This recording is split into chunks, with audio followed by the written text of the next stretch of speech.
Hello, everybody. Welcome back to English Champion. We have had a busy few days. Hopefully, you're recovering from the end of this election cycle. It's been quite messy, and I'm glad it's over. So let's focus on some other things for a while. Let's readdress some of our priorities and get back to things that are a little more important than silly politicians. I recently reread this book, The Master and His Emissary by Iain McGilchrist. I read this book first when it came out, or maybe shortly after it came out, probably a little bit after. It was originally written in 2009, first publication. Subsequently published again 2010, and then again in 2019. And so it's been, a good probably 12 to 13 years since I read this book. And I was just thinking about a lot of stuff in the culture, and I'm working on a project with education right now where we need to do some reframing of what we mean by education, I think. And so I'm going to present that here shortly. And I was just thinking about this book, and I thought, you know what, maybe I should go check out that book again. And it is a very, very big, dense, difficult book. It has, goodness, over 100 pages of notes and citations and references. And then, the other 500 pages are very dense text that is highly scientific, but also just very big in scope. It covers many different areas, from history to philosophy to art, music. It's about the brain, so there's tons of science stuff here. A lot of kind of medical information. So it's a very wide-ranging book, and I remember thinking that the first time I read it, and I was reminded of it this time. But the case that he makes is that the brain has two hemispheres, as everyone knows. And for many years, people thought, oh, well, the left brain does this, and the right brain does this, and you're kind of one or the other, and certain tasks are held in one side and certain tasks in the other, and that's how the brain works. And you kind of you split the duties of your life into the halves, and that's just not true at all. Your brain works back and forth constantly, and so what McGilchrist argues here is that your brain does, both sides of your brain do pretty much everything.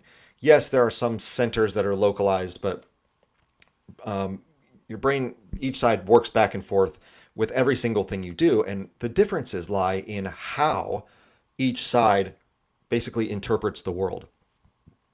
And then it informs your body on how you might want to interact with it. And it obviously feeds our reactions and instincts and things like that. What is so interesting about this book is he argues that the way that the left side of the brain views the world is one in which, and it's not just him, he's building on previous years of other neurobiologists who have studied this, that the left side of the brain is very much focused on details and organization and accomplishing tasks and trying to put things in order and have everything run almost systematically. Like you need part of your life to run on a hyper specialized systemic kind of mode. The right side of your brain, however, has to look at the bigger picture. So it doesn't get bogged down in the details of like tasks and things always being in order. It takes a much broader view of your surroundings and ideas and looks at things more in context. The left side tends to think of things in an isolated way and in a highly focused way. The right tends to see the world filled with context, and it offers the ability to place things and make connections to other parts of life.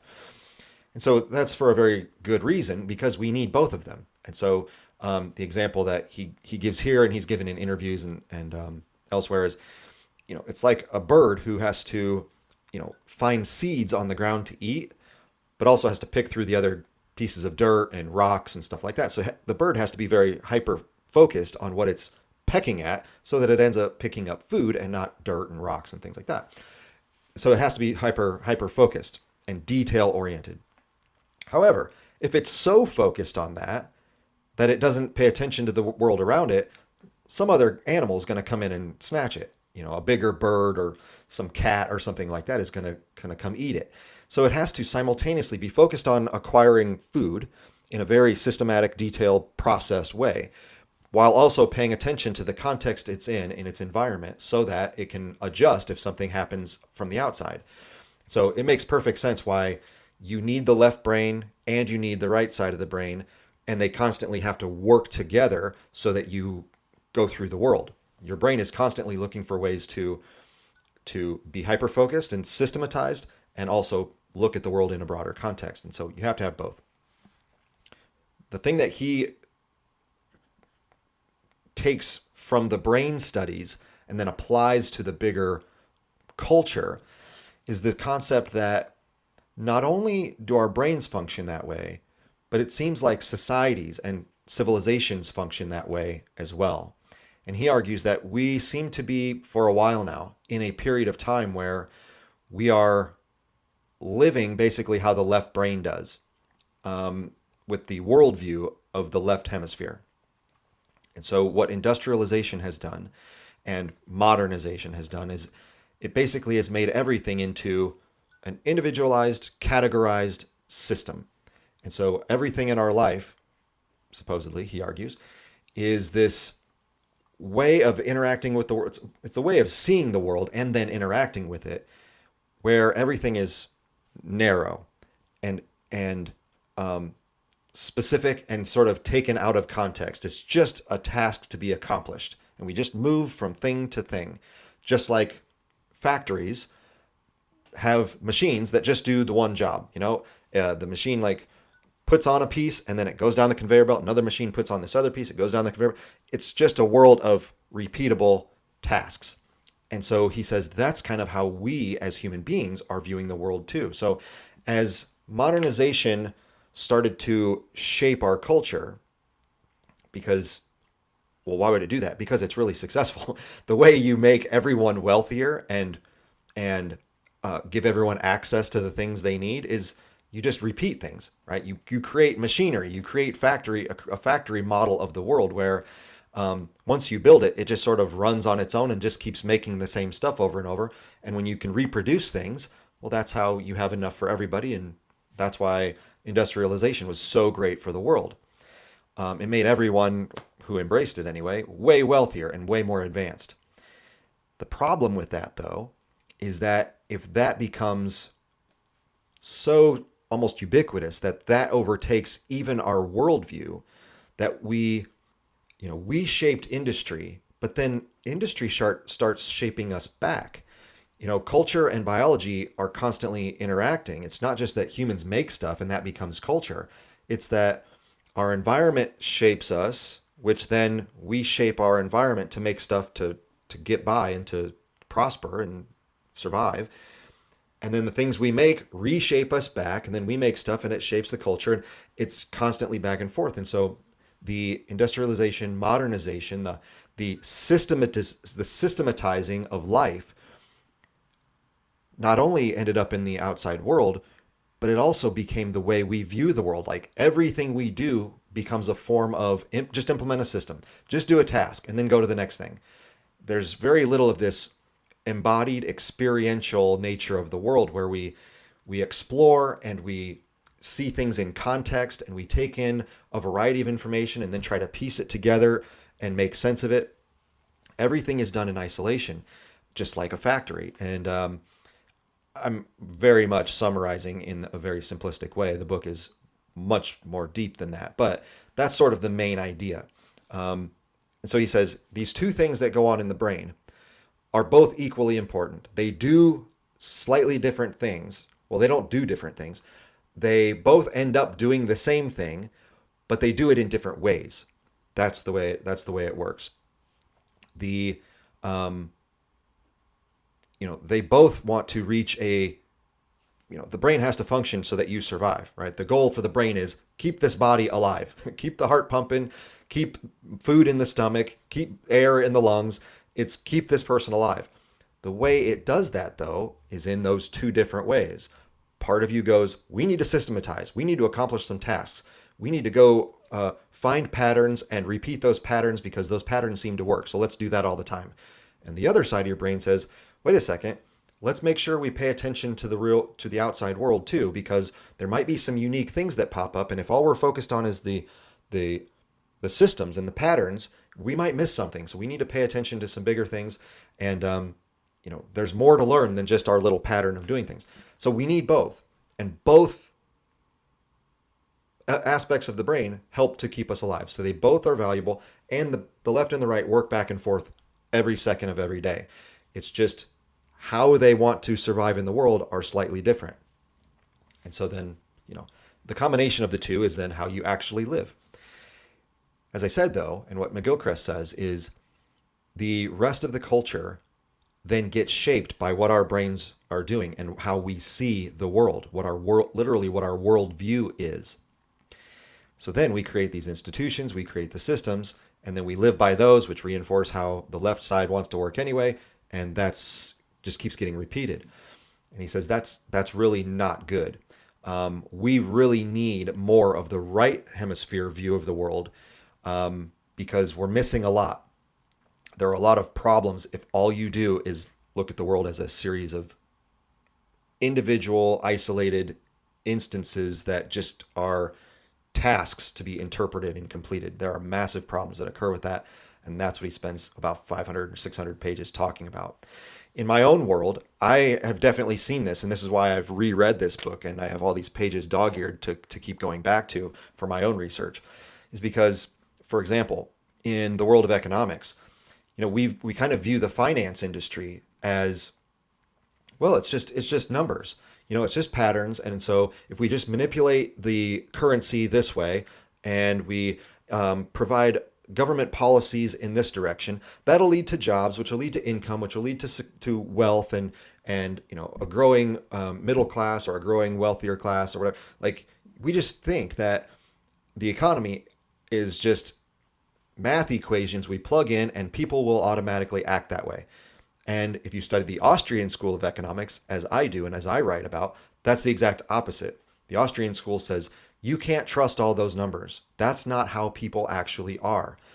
People aren't just things you plug into a system. People do weird things all the time. They do things that don't make sense. And so we need to look at the broader picture of the economy when we're considering, how to act or whether or not we should start a business or whether or not a new law should be passed. Right? Like, we have to look at it in a broader context. And that's what the right hemisphere does, is it takes in the bigger picture. And so what he says, from an economic standpoint, is we've gotten so focused on the system that we forget, if you're not paying attention to the broader context, bad things are going to happen. Well, that's largely what happened in 2008. We forgot about the bigger context of how people actually behave, and we got trapped into this loop of, well, if we just have housing at this level and we just have income at this level and we just have interest rates at this level, all the math equations will work out and everyone will have a house and everyone will be happy. It's like, that's not how people operate. And so the left hemisphere gets us in trouble with that. So that's just one little economic example. In the field of English, he talks about how he talks about art more broadly, but it relates to English, that we stop seeing art, in my case, literature, as something, again, to be taken in a broad perspective. And instead we implement these very specific theories in order to make these very specific arguments that serve very specific purposes. And that's where we get all of the kind of the cultural studies element of literary theory, which is everything's based on race and everything's based on sex and everything's based on class. And like, you're just plugging in a theory to suit whatever you need it to. And it has very little of an explanation regarding the broader context of humanity. So what I do is, instead of focusing on those individual categories, what I do is I teach literature and I say, okay, we just read this story. How can anyone relate to this? No matter what your background, no matter where you came from and who you are, as long as you can, if we're talking about English, if you can read it in English, how does this relate to you? We're talking about Shakespeare or something 400 and some odd years ago, but how does this character relate to you? How can it relate to anybody? How does this plot we're in, this moral situation that the author has drawn up for us, how can we all relate to that dilemma from the main character? That's using the right hemisphere. That's the broad implications of all of humanity and all the complexity that each of us brings to, in this case, our art or literature. instead of breaking everything down into some little category that we analyze and pick apart in one specific way, the better way of doing art and literature is to say, here's a big idea. Let's all interpret it, and what can we all learn from each other about it, and so that we can get along better with each other. That's a way better way, and that has gone away from the academy and English classrooms in a major way, and that's I'm trying to bring it back. That's what I've done my whole career. So in English, that certainly happened, and in my other area, of which is education broadly, we've definitely seen this from K through 12 and definitely into college. What is education? It's just a system. It's just learn this, take a test on it, go to the next grade. Go to this school so that we can give you a piece of paper. Everything is done in this very narrow view where everything's just a task or a checklist to be accomplished. And we're not presenting what the bigger cultural ramifications are of these things that we're learning. Back to English, like, why does it matter that we all should have some level of Shakespearean awareness, even if you are a mechanical engineer? Like, why does it matter? Well, our education system doesn't present that anymore. The education system says, how much money do you want to make? Okay, here's a job. Learn how to do this job. And then we'll give you a piece of paper, and then you go make money. Like, it's just a system. And that is not a very good way of running an education process over the course of a child's life. And it's just bad for the culture, for a million reasons. So in many areas, and you can think about what other areas of your life that you see where things have become so mechanized and categorized that we forget that there's a much bigger world that needs to be experienced and explored, in order to really understand it, in order to understand where we fit in. If all we do is break things apart into little pieces, which is what he describes the left hemisphere does, you're going to miss a lot. And I noticed this a lot with my students over the years where, my brain, I'm very like right hemisphere, oriented, where I constantly make comparisons to other things, and I'm constantly using metaphors and abstractions to, I take something abstract and make it concrete, in a way that helps students have a broader understanding. Like, you're not just learning this isolated fact, you're learning it in the context of broader things. And I started noticing over the last 10 years or so that when I would make a comparison to some other field, they would not know at all what I'm talking about. Why? It's because for them, they've been taught, when I'm in English class, all I think about is this. When I'm in math class, all I think about is that. When I'm in history class, all I need to know is this. And they don't see the connections between all the areas of academia or the broader culture. And yeah, that's why they don't know anything. That's why they don't understand anything. And it's why we've developed this system where, like he says in this chapter that I'm about to share with you, the idea of experience has basically gone out the window. We don't care about experience anymore. We just go, do you know it? Have you taken a test on it? Did you look it up online? Do you know the fact? Okay, then you're ready for the next thing. It's like, no, there's way more to knowing. There's way more to wisdom than just, do I know some facts? Did I take a test on it? Did I complete that course? Did I get my certification? There's way more to interacting with the world properly than just whatever checklist you went through. And so he talks about this in a variety of ways. That's why the book is so long. But it's a very interesting book, and he wrote this again 2009. So that means he would have been writing it probably 5 years prior, which was before the financial crash, which was before the increasingly bureaucratic administrative state, which ramped up during the Obama presidency and has continued on. It was already big, but it got worse from '08 forward. The again kind of reimagining, so to speak, of work and labor, the proliferation of various technologies. This was still at the very beginnings of things like Facebook and Twitter and social media. This is long before the very recent emergence of AI platforms. So he was writing about all these things that tend to be sort of left hemisphere ways of looking at the world. And I want to read a couple pages for you. At the end of the book, he says, what would it look like if the rest of our culture just went all the way with it and became a left hemisphere culture? How would that work? How would people operate in that kind of system? And I think what you'll see is that it's exactly what's going on right now. And again, that's not good. Something he says throughout the book is people who have damage to the right hemisphere, who have either had a stroke, some sort of trauma,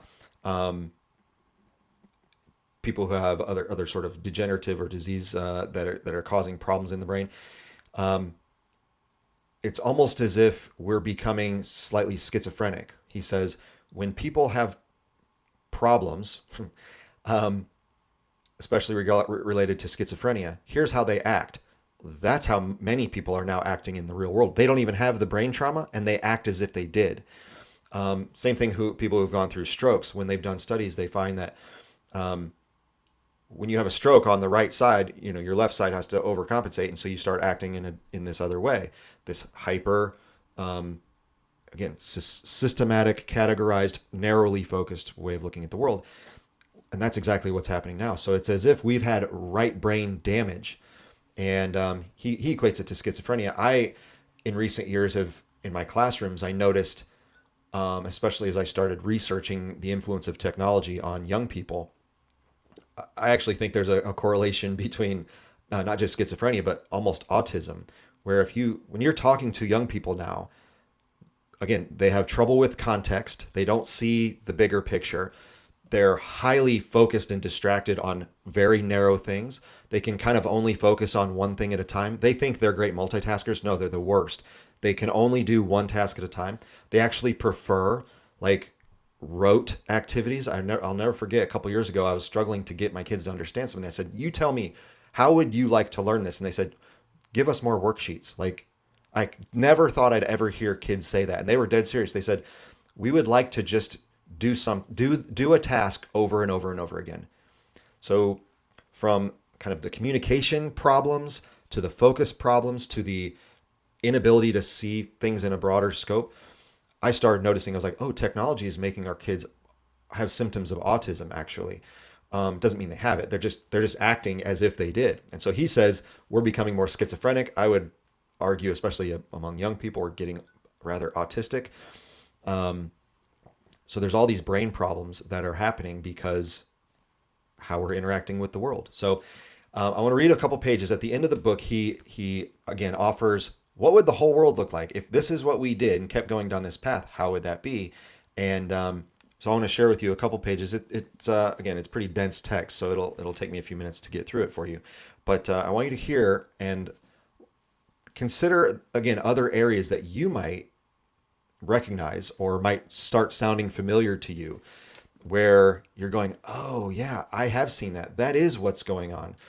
And if you disagree, that's fine too. I'm not saying he has all the answers. I just think it's a really interesting kind of combination of science and philosophy for how we're going through the world.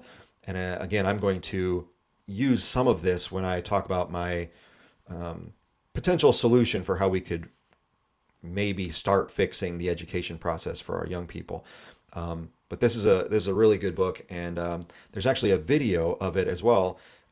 They took kind of the key ideas and distilled it down into something manageable for the general public, and made a documentary that's like an hour and 15 minutes. I'll include the link below, and it's free on YouTube. So if you don't want to tackle this heavy science reading, there is a simplified video version that you can check out too. But it's very interesting, and I hope you like it. But just, we need to think differently about some of these things, and this is a very unique perspective. So let me dive into this concluding chapter where he wonders, what would the world be like? So let's take a look. What would the left hemisphere's world look like? Let us try to imagine what the world would look like if the left hemisphere became so far dominant that, at the phenomenological level, it managed more or less to suppress the right hemisphere's world altogether. What would that be like? We could expect, for a start, that there would be a loss of the broader picture and a substitution of a more narrowly focused, restricted, but detailed, view of the world, making it perhaps difficult to maintain a coherent overview. The broader picture would in any case be disregarded because it would lack the appearance of clarity and certainty which the left hemisphere craves. In general, the bits of anything, the parts into which it could be disassembled, would come to seem more important, more likely to lead to knowledge and understanding than the whole, which would come to be seen as no more than the sum of the parts. Ever more narrowly focused attention would lead to an increasing specialization and technicalizing of knowledge. This in turn would promote the substitution of information and information gathering for knowledge, which comes through experience. Knowledge, in its turn, would seem more real than what one might call wisdom, which would seem too nebulous, something never to be grasped. One would expect the left hemisphere to keep doing refining experiments on detail, at which it is exceedingly proficient, but to be correspondingly blind to what is not clear or certain, or cannot be brought into focus right in the middle of the visual field. In fact, one would expect a sort of dismissive attitude to anything outside of its limited focus, because the right hemisphere's take on the whole picture would simply not be available to it. Knowledge that came through experience and the practical acquisition of embodied skill would become suspect, appearing either a threat or simply incomprehensible. It would be replaced by tokens or representations, formal systems to be evidenced by paper qualifications. The concepts of skill and judgment, once considered the summit of human achievement, but which come only slowly and silently with the business of living, would be discarded in favor of quantifiable and repeatable processes. Expertise, which is what actually makes an expert from the Latin expertus, one who is experienced, would be replaced by expert knowledge that would have in fact to be based on theory. And in general, one would expect a tendency increasingly to replace the concrete with the theoretical or abstract, which would come to seem more convincing. Skills themselves would be reduced to algorithmic procedures which could be drawn up, and even if necessary regulated by administrators, since without that, the mistrustful tendencies of the left hemisphere could not be certain that these nebulous skills were being evenly and correctly applied. There would be an increase in both abstraction and reification, whereby the human body itself and we ourselves, as well as the material world, and the works of art we made to understand it, would become simultaneously more conceptual and seen as mere things. The world as a whole would become more virtualized, and our experience of it would be increasingly through meta-representations of one kind or another. Fewer people would find themselves doing work involving contact with anything in the real, lived world, rather than with plans, strategies, paperwork, management, and bureaucratic procedures. In fact, more and more work would come to be overtaken by the meta process of documenting or justifying what one was doing or supposed to be doing at the expense of the real job in the living world. Technology would flourish as an expression of the left hemisphere's desire to manipulate and control the world for its own pleasure. But it would be accompanied by a vast expansion of bureaucracy, systems of abstraction and control. These essential elements of bureaucracy, as described by Peter Berger and his colleagues in a few pages prior, show that they would thrive in a world dominated by the left hemisphere. The page he's referencing says this: the effects of abstraction, bureaucratization, and social dislocation on personal identity have been themes of sociology since Max Weber and Emile Durkheim, and their effects on consciousness in modernity have been explored in works such as The Homeless Mind by Peter Berger and colleagues. Pervasive rationalistic, technical, and bureaucratic ways of thinking have emptied life of meaning by destroying what Berger calls the sacred canopy of meanings, reflecting collective beliefs about life, death, and the world in which we live. The resultant anomie, or loss of all bearings, the demise of any shared structure of values, leads to a sort of existential angst. Sound like today? The authors list them as the necessity of procedures that are known and in principle knowable, anonymity, organizability, predictability, a concept of justice that is reduced to mere equality, and explicit abstraction. There is a complete loss of the sense of uniqueness. All of these features are identifiable as facilitated by the left hemisphere. So much for the tendencies towards abstraction, but there would also be the tendencies towards reification. Increasingly, the living would be modeled on the mechanical. This would also have effects on the way the bureaucracies would deal with human situations and with society at large. When we deal with a machine, there are three things we want to know. How much can it do? how fast it can do it, and with what degree of precision. These qualities summarize what distinguishes a good machine from a bad one. It is more productive, faster, and more precise than a less good one. However, changes in scale, speed, and precision in the real world all change the quality of the experience and the ways in which we interact with one another. Increasing them no longer gives a clearly positive outcome. It can even be very damaging. In human affairs, increasing the amount or extent of something, or the speed with which something happens, or the inflexible precision with which it is conceived or applied, can actually destroy. But since the left hemisphere is the hemisphere of what, quantity would be the only criterion that it would understand. The right hemisphere's appreciation of how, or quality, would be lost. As a result, considerations of quantity might come actually to replace considerations of quality altogether, and without the majority of people being aware that anything had happened. Numbers, which the left hemisphere feels familiar with and is excellent at manipulating, though it may be remembered it is less good at understanding what they mean, would come to replace the response to individuals, whether people, places, things, or circumstances, which the right hemisphere would have distinguished. Either or would tend to be substituted for matters of degree, and a certain inflexibility would result. Berger and colleagues emphasize that consciousness changes its nature in a world geared to technological production. It adopts a number of qualities which again are clearly manifestations of the world according to the left hemisphere, and therefore in such a world of technology could be expected to flourish and, in turn, further to entrench the left hemisphere's view of the world, just as bureaucracy would be both a product of the left hemisphere and a reinforcement of it in the external world. There's a feedback loop. In a society dominated by technology, Berger and colleagues predict what they refer to as mechanisticity. Let's try that again. Mechanisticity, which means the development of a system that permits things to be reproduced endlessly and enforces submergence of the individual in a large organization or production line. Measurability, in other words, the insistence on quantification, not qualification. Componentiality, that is to say, reality reduced to self-contained units so that everything is analyzable into constituent components and everything can be taken apart and put together again in terms of those components. And an abstract frame of reference, in other words, loss of context. The philosopher Gabriel Marcel speaks of the difficulty in maintaining one's integrity as a unique individual subject, in a world where a combination of the hubris of science and the drive of technology blots out the awe-inspiring business of conscious human existence, what he refers to as the mystery of being, and replaces it with a set of technical problems for which they purport to have solutions. He warns that in such circumstances we would be too easily persuaded to accept the role thrust upon us, to become an object, no longer a subject, and would connive at our own annihilation. Philosophically, the world would be marked by fragmentation, appearing to its inhabitants as if a collection of bits and pieces apparently randomly thrown together. Its organization, and therefore meaning, would come only through what we added to it, through systems designed to maximize utility.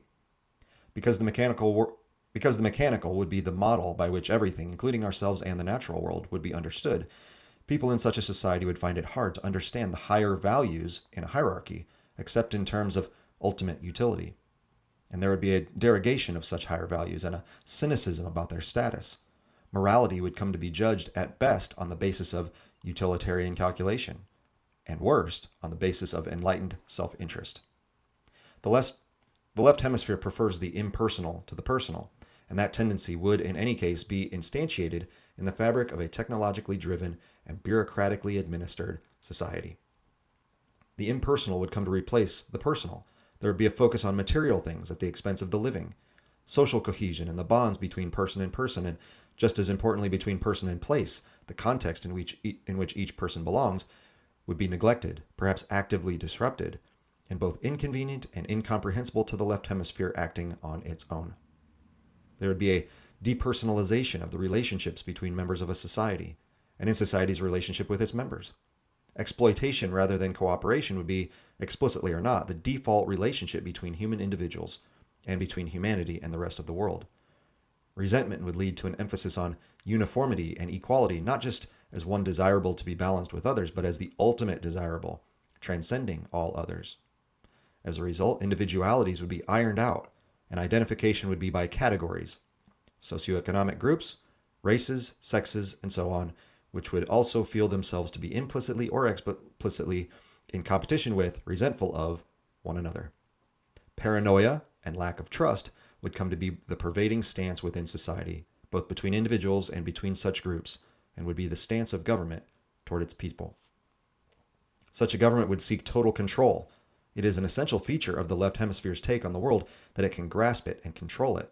Talk of liberty, which is an abstract ideal for the left hemisphere, would increase for Machiavellian reasons, but individual liberty would be curtailed.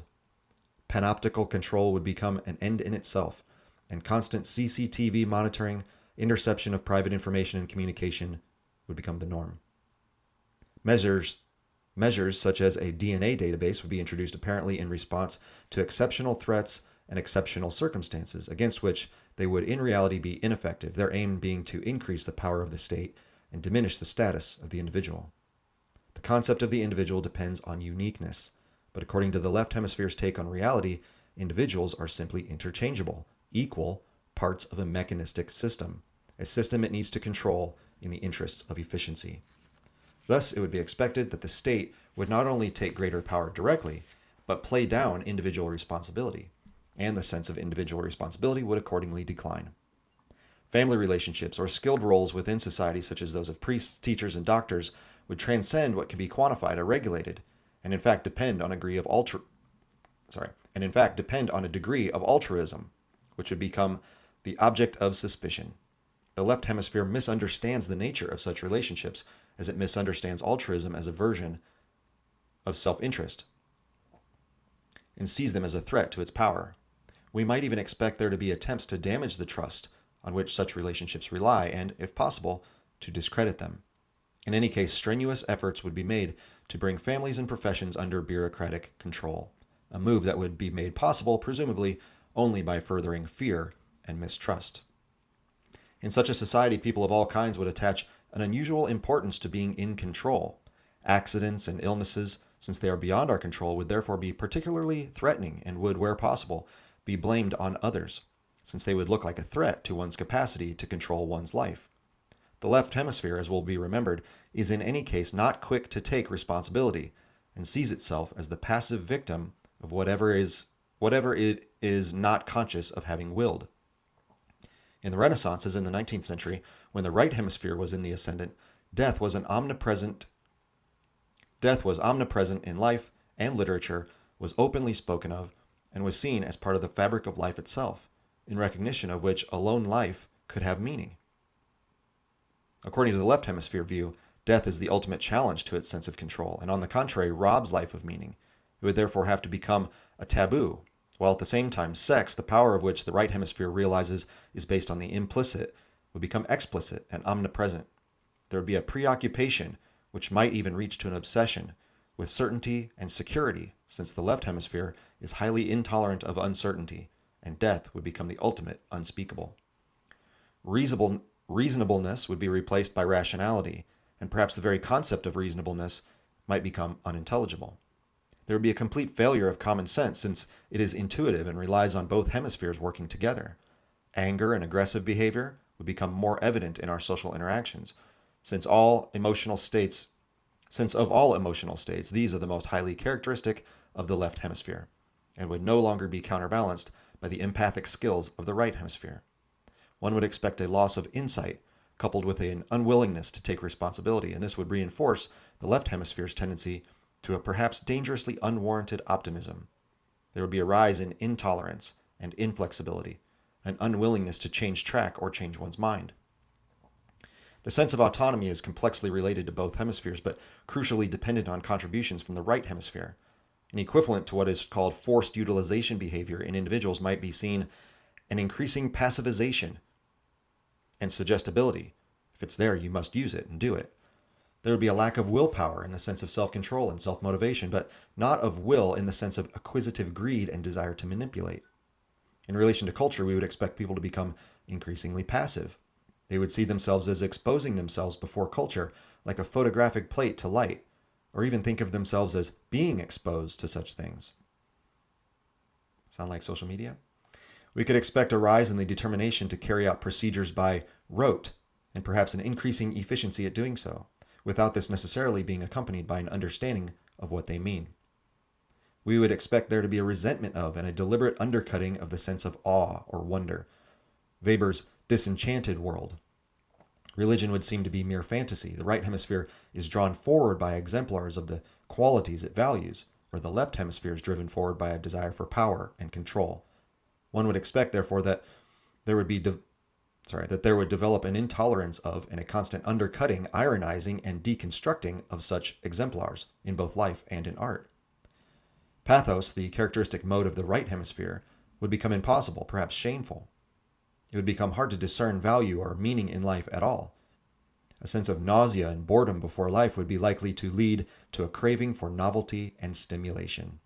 Experiences are things that we normally see as having a natural, organically evolving, flowing structure, would come to seem composed of a succession of frames, a sum of an infinite series of pieces. This would include the passage of historical or cultural as well as personal time and organically flowing shapes or forms, and ultimately the development, growth, and decay of all things that are alive. This corresponds to the Zeitraffer phenomenon. It is coupled with the loss of the sense of uniqueness. Repeatability would lead to an over-familiarity through endless reproduction. As a culture, we would come to discard tacit forms of knowing altogether. There would be a remarkable difficulty in understanding non-explicit meaning and a downgrading of nonverbal, non-explicit communication. Concomitant with this would be a rise in explicitness, backed up by ever-increasing legislation, de Tocqueville's network of small, complicated rules. As it became less possible to rely on a shared intuitive moral sense or implicit contracts between individuals, such rules would become ever more burdensome. There would be a loss of tolerance for and appreciation of the value of ambiguity. We would tend to be over-explicit in the language we use to approach art and religion, accompanied by a loss of their vital implicit and metaphorical power. We would become, like Descartes, spectators rather than actors in all the comedies the world displays. Art would become conceptual, having lost the capacity for eliciting the metaphorical power of its incarnate qualities. Visual art would lack a sense of depth, and distorted or bizarre perspectives would become the norm. Music would be reduced to little more than rhythm. Art music would attempt to transcend it, but harmony and melody would be lacking. Dance would become solipsistic rather than communal. Above all, the word and the idea would come to dominate. Cultural history and tradition and what can be learned from the past would be confidently dismissed in preparation for the systematic society of the future, put together by human will. The body would come to be viewed as a machine, and the natural world as a heap of resource to be exploited. Wild and unrepresented nature not managed and submitted to rational exploitation for science or the leisure industry, would be seen as a threat and consequently brought under bureaucratic control as fast as possible. Language would become diffuse, excessive, lacking in concrete reference, clothed in abstraction, with no overall feel for its qualities as a metaphor of mind. Technical language, or the language of bureaucratic systems, devoid of any richness of meaning and suggesting a mechanistic world, would increasingly be applied across the board, and might even seem unremarkable when applied to descriptions of the human world and human beings, even the human mind itself. This is what the world would look like if the emissary betrayed the master. It's hard to resist the conclusion that his goal is within sight. So once again, that was written back in 2009-ish. So that means he would have written it long before the current catastrophes of our culture. And so this work is not only quite scientific and really insightful from a comparative standpoint of comparing the world of science to the world of art and interpretation and human interaction, but it's also seems to be quite prescient, and we can only imagine that things might be getting worse in the very near future if we continue down this road of increasing technology and disconnection from one another and bureaucracy and the growth of the state and everything else that comes with advanced postmodern industrialization. So take a look at The Master and His Emissary. Ian McGilchrist is a very, very smart guy, and see what you think. Give it some thought and see if you can see some of his examples in the world around you and what we might be able to do to address some of those impending problems.